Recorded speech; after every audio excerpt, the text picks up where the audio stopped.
Thomas Jefferson once said, "Honesty is the first chapter in the book of wisdom. It's also the best policy for every situation in life, including how you behave in the courtroom." Watch these 4 cases before you ever think about lying in court. Starting off with number 4. Aja Delgado. This is a environmental summons MC 59159, charges you with a noise violation where there was loud music coming from your house at 2:30 in the morning. We having a party? Yeah, but this actually... What kind of a party was it? This wasn't actually my house, so they kind of gave it to me by accident. They thought I lived there because it was my friend's house, and I was there at the party with everybody else, but they assumed I lived there, so they gave me the fine. The officer had told me that I could possibly fight it or get it dismissed since I am not a resident. So you were a guest? Yeah. According to the police report, police spoke to you and you said that you were hosting the welcome back party. Is that right? No, actually I was co-hosting with him, so yes, I was helping and I was like a part of it, but... So you were the organizer? No, well, it was a group thing. You were hosting it, you were the organizer. Yeah, but I mean, I guess I really was the one who took the fall for it. So, according to your admission, it was your party? I mean, I guess... You just told me you co-hosted it. Yeah, but it wasn't just mine. Was I just thought Martin Cephas also? Yeah, he also got fined, but too. his was dismissed. Well, I'm not sure. I didn't dismiss it. Yeah, I know. I'm just saying. Inspector Quinn, you want to be heard on this?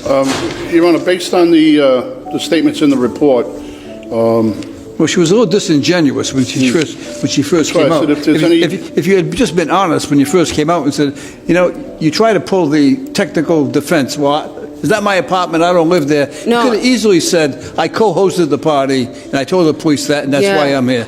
I mean, I was just... I know what you were trying to do. Trying to say what they had told me, because they said that. I get it. Inspector Quinn.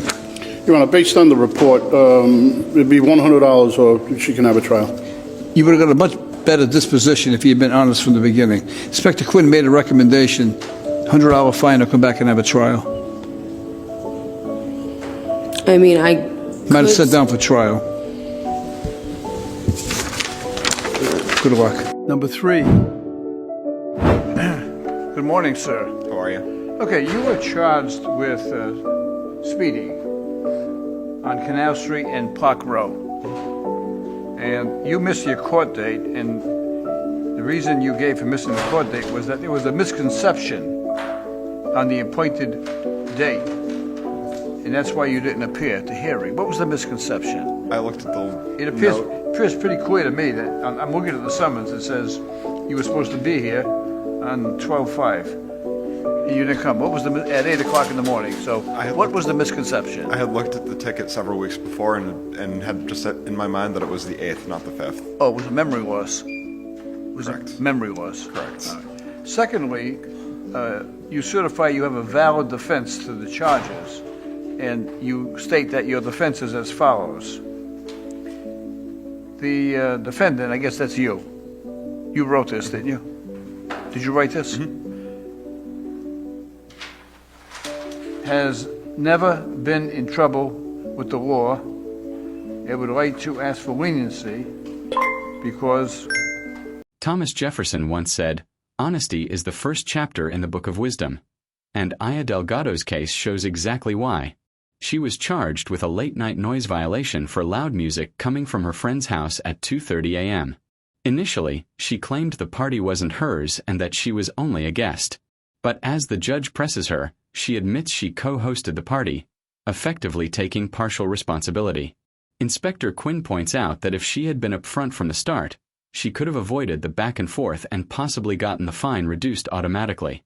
The judge offers a simple choice: pay a $100 fine or go to trial, emphasizing that honesty up front is always the smarter route.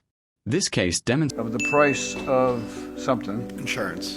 Insurance. So, when I read that, I decided, let me check his driving record. And it appears to me that 1 year ago, you were charged with speeding in Millbury, Mass. And 2 years ago, you were charged with speeding in Uxbridge, Mass. So your assertion that you have not had any previous violations is unfounded. Actually, it's false. Did you think we would not have your driving record? No, I thought it was longer than that. I thought it was. I will,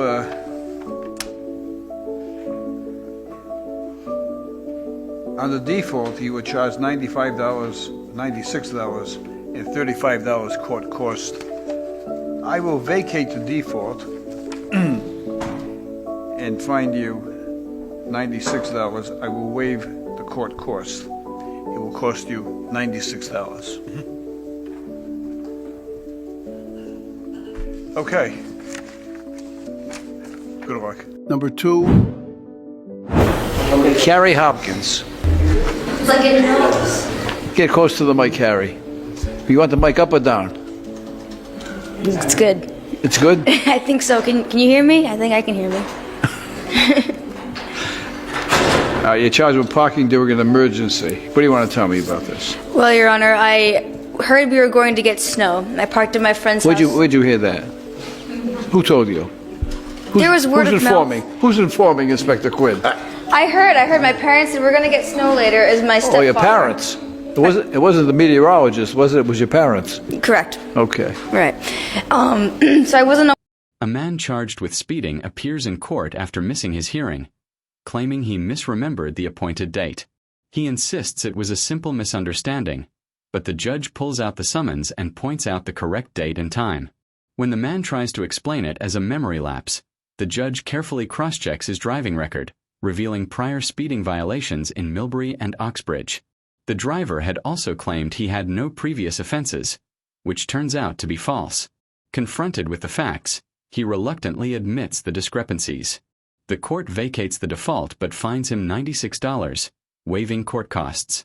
This case illustrates that even small lies or evasions are Aware of how much snow, and my only option for parking was on the street. I was at a friend's house, and I do go to school at Rick. I don't believe I'm a full-time student anymore, to be honest with you. I did have 3 classes, and I recently withdrew from a class, so I'm not full-time student at Rick, but I am a student at Rick.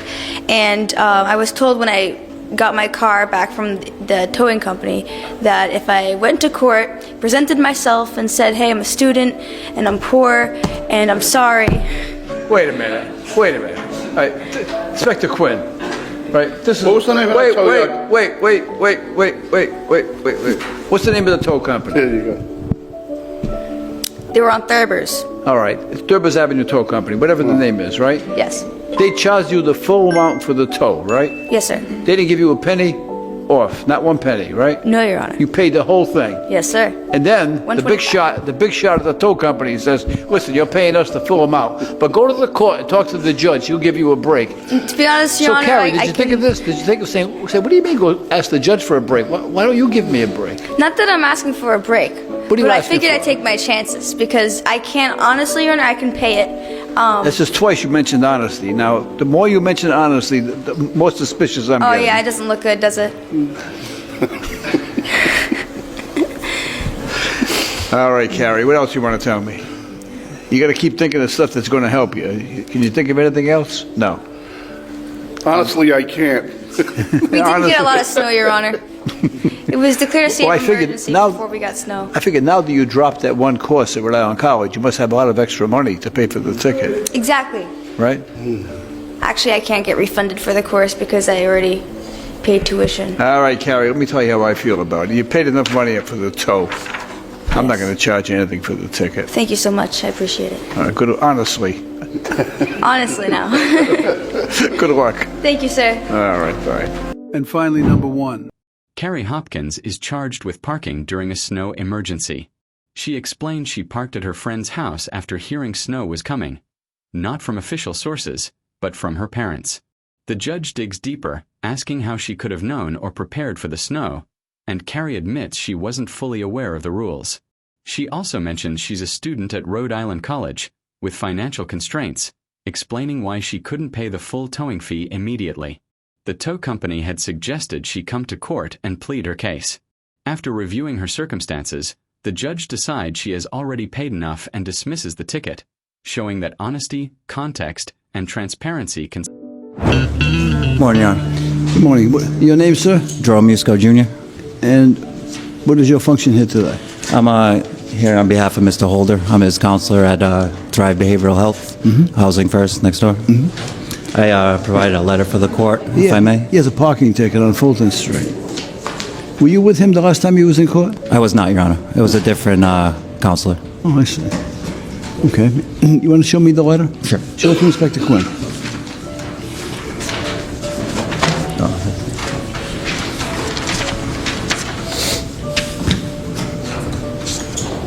Mr. Holder, you are showing me a handicapped parking placard. Correct. He was parked in an area in which he cannot park, even with a handicapped parking placard. This would allow him to park in a overtime parking zone or in a handicap zone, obviously, but this would have to be in a legal spot. Right.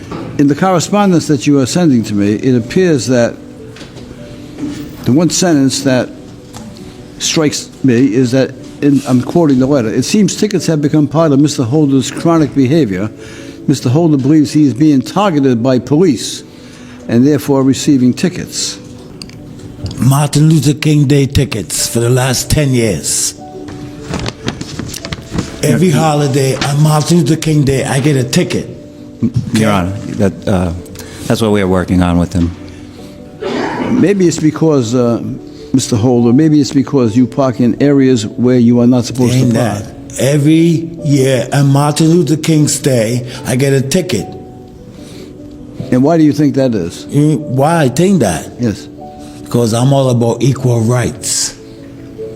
Oh, so you come to the conclusion that because you are... Jerome Musco Jr. appears in court to represent Mr. Holder, who received a ticket for parking in a restricted area despite having a handicap placard. A letter submitted claims that Mr. Holder feels targeted by police and frequently receives tickets, particularly on Martin Luther King Day.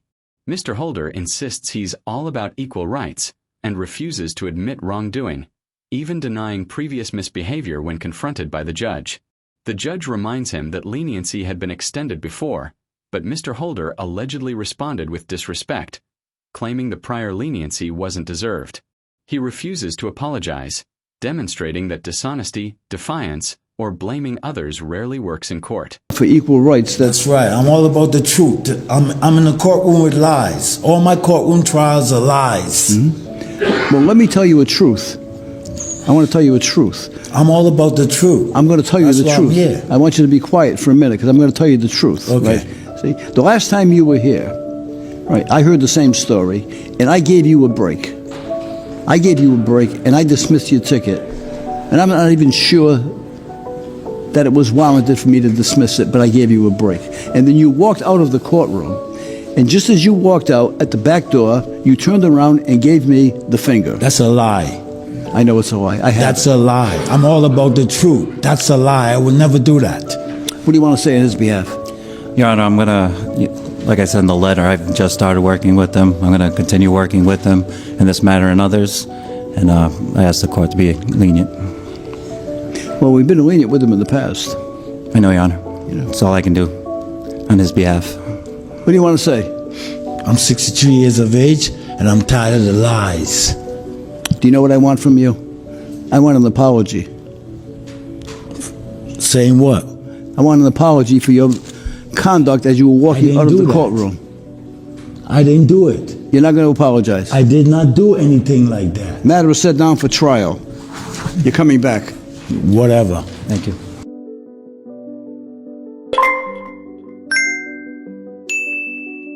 Across all four cases, a clear lesson emerges.